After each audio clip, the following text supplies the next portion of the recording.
Hello everyone, आज हम लोग पढ़ेंगे रेजिस्टेंस एंड इम्यूनिटी।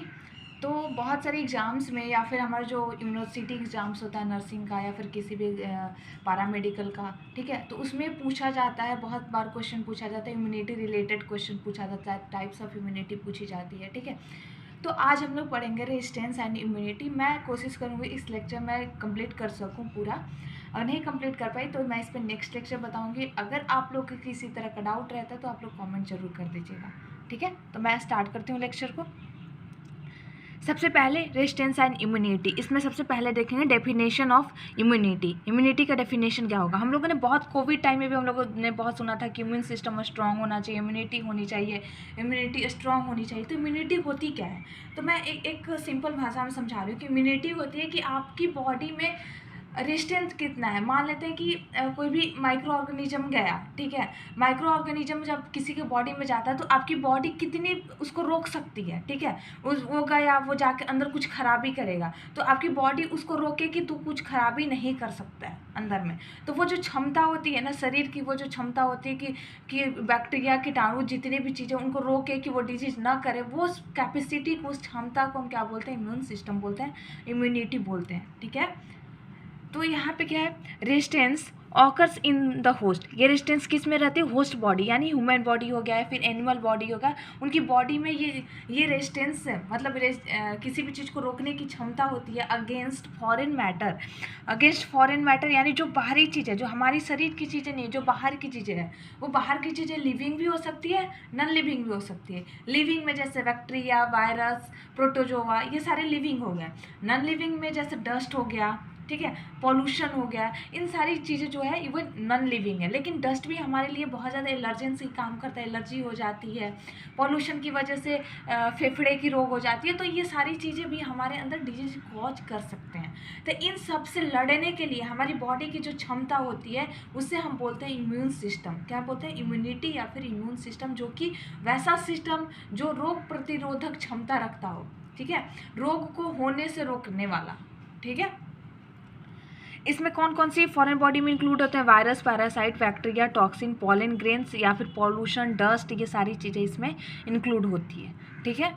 अब हम लोग देखेंगे फंक्शन ऑफ इम्यून सिस्टम। ये जो सिस्टम, एक सिस्टम होती है, ऐसे ही कोई भी चीज़ हमारे बॉडी के अंदर नहीं होता, हर चीज़ का एक पर्टिकुलर सिस्टम, जैसे डाइजेस्टिव सिस्टम, रेस्पिरेटरी सिस्टम, ठीक है, सर्कुलेटरी सिस्टम, ठीक उसी तरह एक इम्यून सिस्टम होता है जो कि इम्यूनिटी प्रोवाइड करता है, बॉडी को इम्यूनिटी प्रोवाइड करता है, रोग होने से, डिजीज होने से रोकता है, वायरस बैक्टीरिया से लड़ता है ताकि वो किसी भी तरह की डिजीज ना कर सके, ठीक है। इनका फंक्शन क्या है, प्रोटेक्शन अगेंस्ट, हमें प्रोटेक्शन देता है, इन्फेक्शन से प्रोटेक्शन देता है, caused by micro organism like bacteria, fungi, virus and parasite. यानी जो जो चीज़ें हमारे अंदर इन्फेक्शन कर सकती है, कौन कौन सी चीज़ें हमारे अंदर इन्फेक्शन कर सकती है, बैक्टीरिया, फंजाई, वायरस, प्रोटोजोआ, ये सारी चीज़ें हमारे अंदर इन्फेक्शन कर सकती है, तो उससे हमें बचाता है, उससे होने वाले इन्फेक्शन से हमें बचाता है, ठीक है, पहला इसका फंक्शन।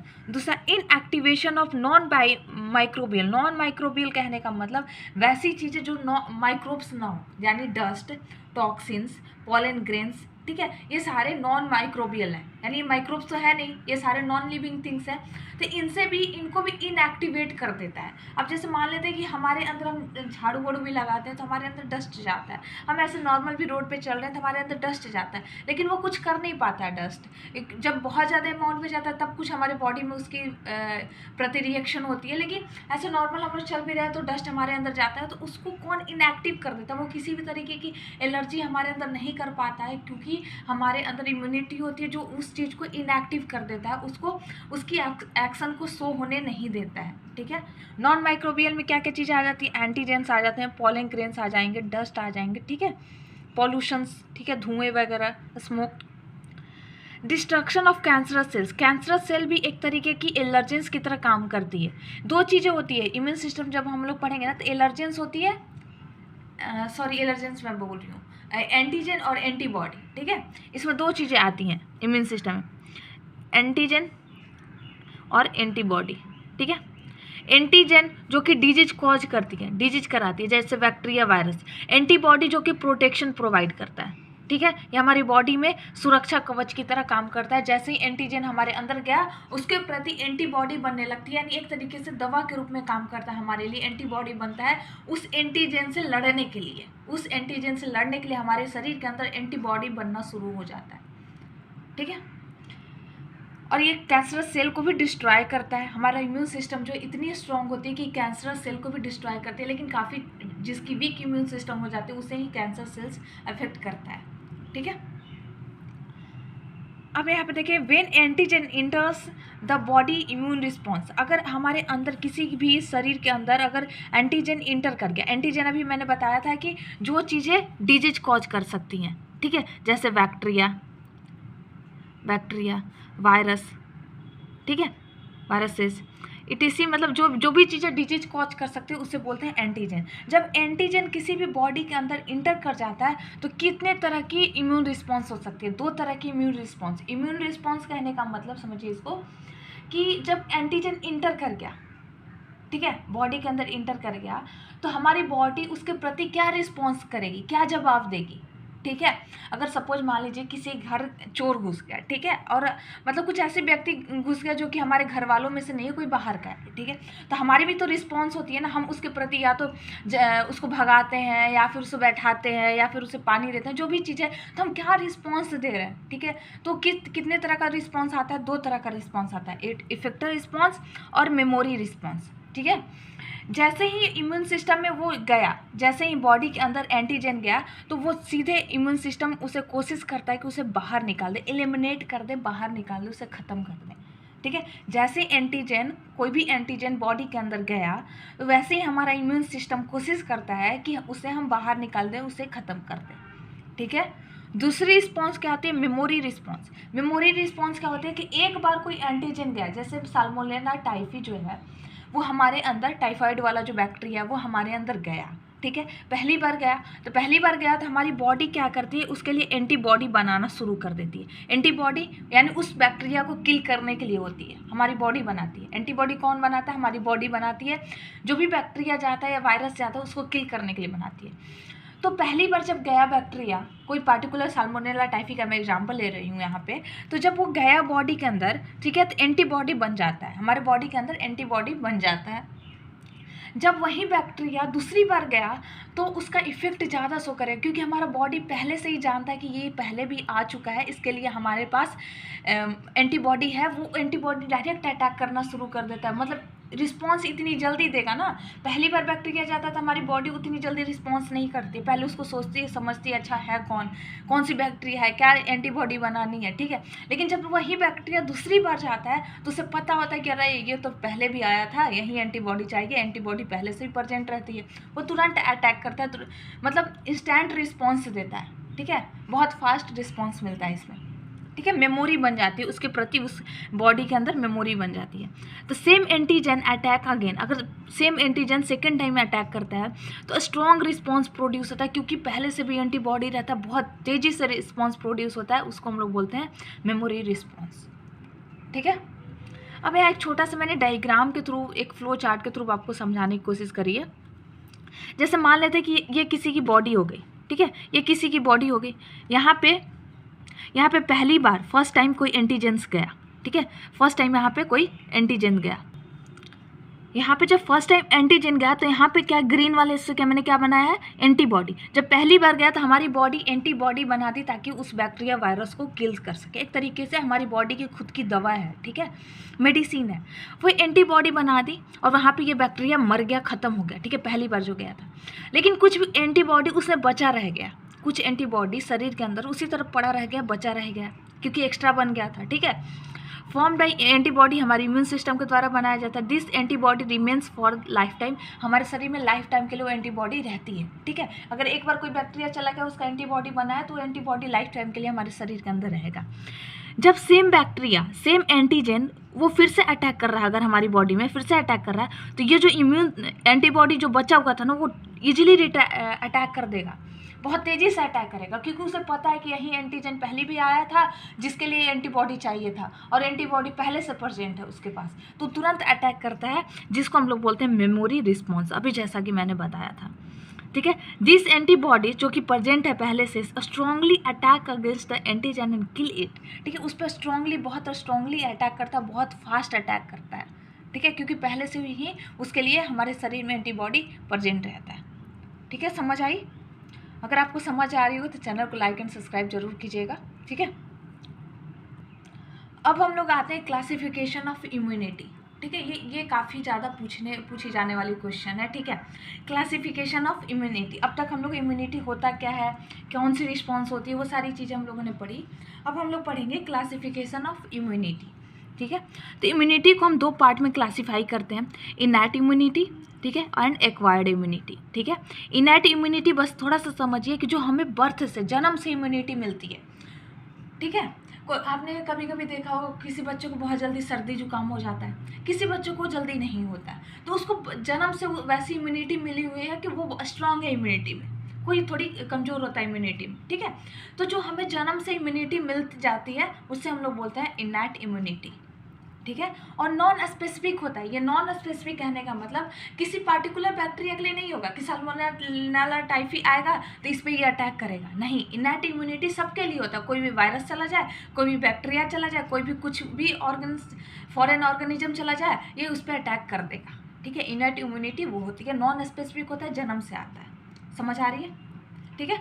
एक्वायर्ड इम्यूनिटी, एक्वायर्ड का मतलब होता है कि जो हम अपने लाइफ टाइम में गेन कर रहे हैं, ठीक है। हमें बचपन से नहीं मिली है, हमें बचपन से पढ़ाई लिखाई नहीं मिला होता, हमें बचपन से हमारे फैमिली मिले होते हैं, लेकिन हमें पढ़ाई लिखाई तो नहीं, हम सीखते हैं अपने जीवन में, जितनी चीज़ें हमें स्किल सीख सकते हैं, जितनी पढ़ाई लिखाई कर सकते हैं हम करते हैं, अपने जीवन में एक्वायर्ड करते हैं, तो वो होती है हमारी एक्वायर्ड इम्यूनिटी। इनैट इम्यूनिटी आप इस तरह से समझिए, जैसे किसी को खानदान से ही, मतलब माता पिता से बहुत ज़्यादा धन दौलत और पैसे मिल रहे हैं, वो हो गई इनैट इम्यूनिटी, ठीक है।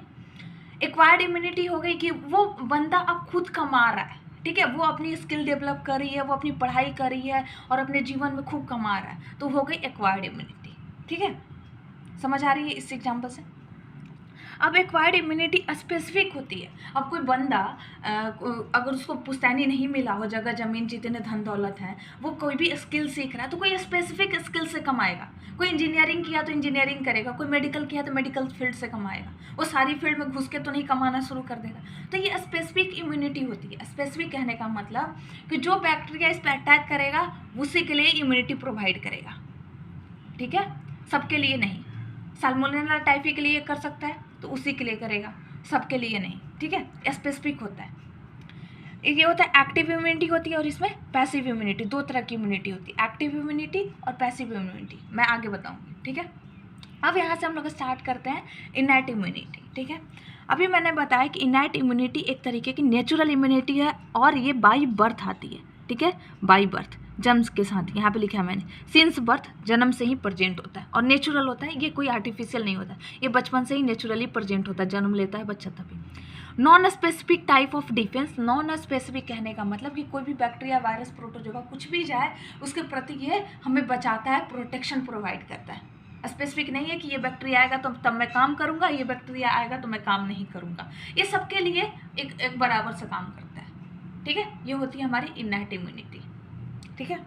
Depends upon genetic makeup of individual, her individual का इनैट इम्यूनिटी अलग अलग होती है, वो डिपेंड करती है कि उसकी जीन्स क्या है, उसके जेनेटिक मेकअप क्या है। नहीं, जीन्स हर किसी में अलग अलग होते हैं, तो जिसकी जैसी जीन्स होती है उस हिसाब से इम्यूनिटी उसको मिलता है, ठीक है।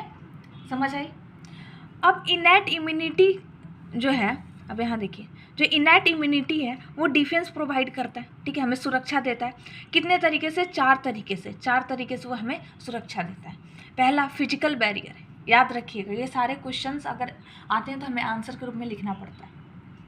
पहला आता है फिजिकल बैरियर। फिजिकल बैरियर यानी फिजिकल मतलब कहने का मतलब कि कॉन्टैक्ट ही ना हो देते, जैसे कि हमारा पूरा स्किन हो गया, ठीक है। हमारी स्किन क्या है कि कोई भी बैक्टीरिया, डस्ट वगैरह को अंदर जाने ही नहीं देता है, भाई काम की चीज़ है ना। अगर हमारा इसी तरह ये खुला होता, मसल्स वगैरह दिखते रहते, कोई भी बैक्टीरिया आके इन्फेक्शन कर सकता था, लेकिन ये स्किन जो है, ये अंदर बैक्टीरिया, वायरस, कितनी भी डस्ट हो, पॉलन ग्रेन्स हो, कुछ भी हो, उसको अंदर नहीं जाने देता है। तो ये एक फिजिकल बैरियर प्रोवाइड करता है, ठीक है।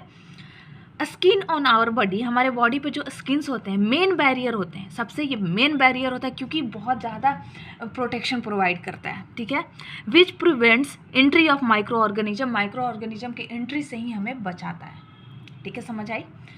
उसके बाद है म्यूकस कोटिंग। म्यूकस कोटिंग कहाँ कहाँ होती है, हमारे जो ये नाक है ना, नाक के अंदर, ठीक है, कभी कभी डस्ट चला जाता है, अगर वो म्यूकस लेयर नहीं होता, अंदर जो रेड कलर की म्यूकस लेयर दिखती है, अगर वो नहीं होता तब तो इन्फेक्शन हो सकता था, तो म्यूकस कोटिंग होती है। अब जैसे हमारी कान हो गई, कान के अंदर भी म्यूकस लेयर होती है जो कि किसी भी तरीके से dust, pollen grains, bacteria, virus से हमें बचाता है। फिर उसी तरह हमारा जो बकल कैविटी है वहाँ पे भी म्यूकस लेयर है चारों तरफ, वो भी हमें बचाते हैं, ठीक है। तो इपिथेलियल लाइनिंग होती है, रेस्पिरेटरी सिस्टम में होती है, गैस्ट्रोइंटेस्टाइनल ट्रैक में होती है, यूरिनोजेनिटल ट्रैक में भी होती है म्यूकस का लेयर, जो कि हमें ऑर्गेनिज्म से प्रिवेंट करता है, ठीक है। आप इसमें लिख कौन कौन सी चीज़ें, नोज को हम इंक्लूड कर रहे हैं तो respiratory system, mouth buccal cavity हमारी है तो गैस्ट्रोइंटेस्टाइनल हो गया, जीआई ट्रैक, और यूरोजेनाइटल एरिया में भी, हमारे जेनाइटल एरिया में भी, वहाँ पे भी म्यूकस लेयर होती है जो कि प्रोटेक्शन प्रोवाइड करती है किसी भी तरह के इन्फेक्शन से, तो वो भी एक तरीके का फिजिकल बैरियर है, ठीक है। अब आती है सेकेंड, फिजियोलॉजिकल बैरियर, ठीक है। अब आती है फिजियोलॉजिकल बैरियर। फिजियोलॉजिकल का मीनिंग क्या होता है कि जो फंक्शन से रिलेट हो, ठीक है, हमारी फंक्शन से रिलेट हो, हमारी बॉडी के अंदर जो फंक्शन होते हैं, जैसे डाइजेस्टिव ट्रैक में HCl का प्रोडक्शन होता है, हम सलाइवा का प्रोडक्शन होता है, टीयर्स का प्रोडक्शन होता है, तो ये सारी जो हमारी बॉडी का फंक्शन से रिलीज हो रहा है, हमारी बॉडी कुछ ऐसा फंक्शन करती है जिसकी वजह से रिलीज होता है, तो ये कहलाता है फिजियोलॉजिकल बैरियर, ठीक है। जैसे एसिड, हमारे बॉडी में जो एसिड रिलीज होता है स्टमक के द्वारा जीआई ट्रैक में, ठीक है, जीआई ट्रैक में, तो ये क्या करता है कि कोई भी बैक्टीरिया, वायरस जब जाता है खाने के थ्रू ना, उसको किल कर देता है, मार देता है। दूसरा आता है सलाइवा।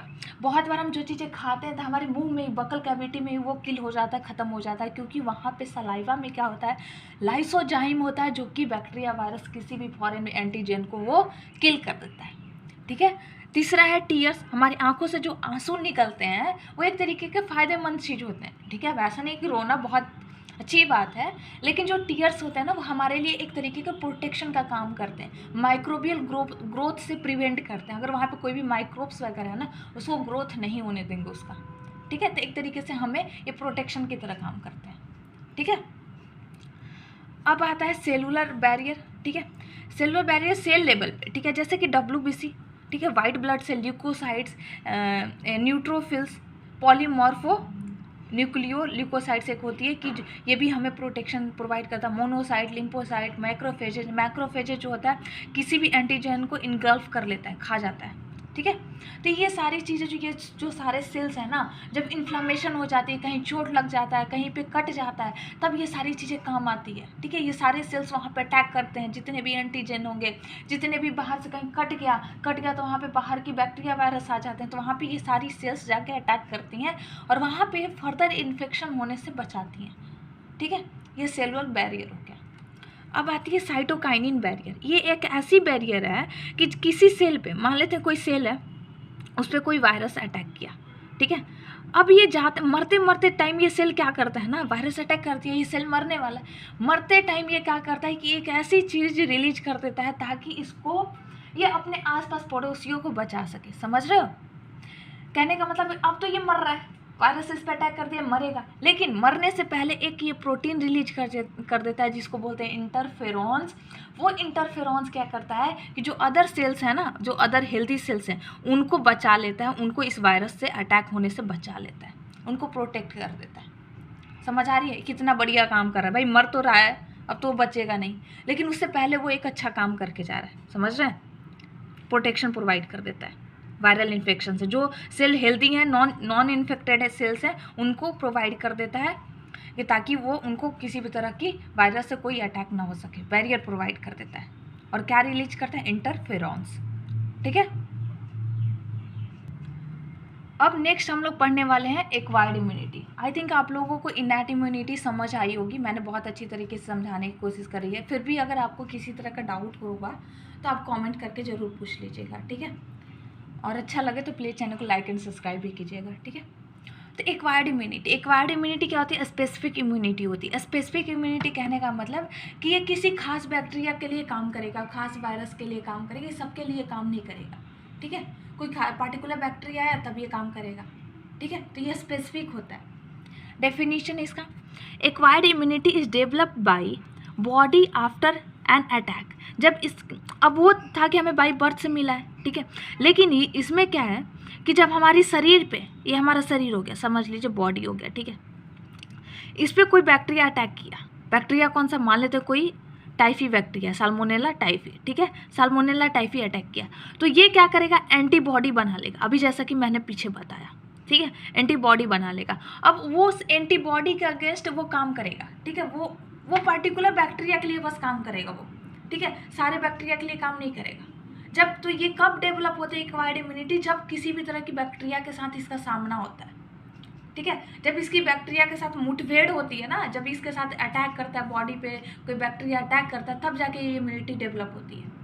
इसीलिए छोटे बच्चों को बोला जाता है कि थोड़ी बहुत धूल मिट्टी में खेलना चाहिए, थोड़ी बहुत, ज़्यादा नहीं, ताकि उनमें इस तरह की इम्यूनिटी डेवलप हो जाए, ठीक है, इस तरह की इम्यूनिटी डेवलप हो जाए, क्योंकि ये इम्यूनिटी तभी डेवलप हो रही है जब इसके अंदर बैक्टीरिया जा रहा है बॉडी के अंदर, जब उस तरह की बैक्टीरिया, वायरस, फंजाई, जो भी चीज़ें जा रही है बॉडी के अंदर, तभी जाके ये इम्यूनिटी डेवलप हो रहा है, समझ आ रहा है, ठीक है। लेकिन इनैट इम्यूनिटी क्या था कि वो पहले से ही हमारे पास इम्यूनिटी पड़ी है, ठीक है, बैक्टीरिया आएगा तो ठीक है मारेगा, नहीं आएगा तो नहीं काम करेगा। लेकिन एक्वायर्ड इम्यूनिटी तब डेवलप होती है जब वो बैक्टीरिया, वायरस, जो भी फॉरेन बॉडी हमारे बॉडी के अंदर जाएगा, तब जाके इम्यूनिटी डेवलप होती है, तब जाके उस वक्त बनती है, ठीक है, बाई स्पेसिफिक फॉरेन सबस्टांस, ठीक है, स्पेसिफिक होती है। Microorganism which act as antigen, जो कि एंटीजन की तरह काम करता है, कोई भी फॉरेन सबस्टांस, उनके प्रति ये पार्टिकुलरली काम करता है, स्पेसिफिक होता है, ठीक है, समझ आई है आपको।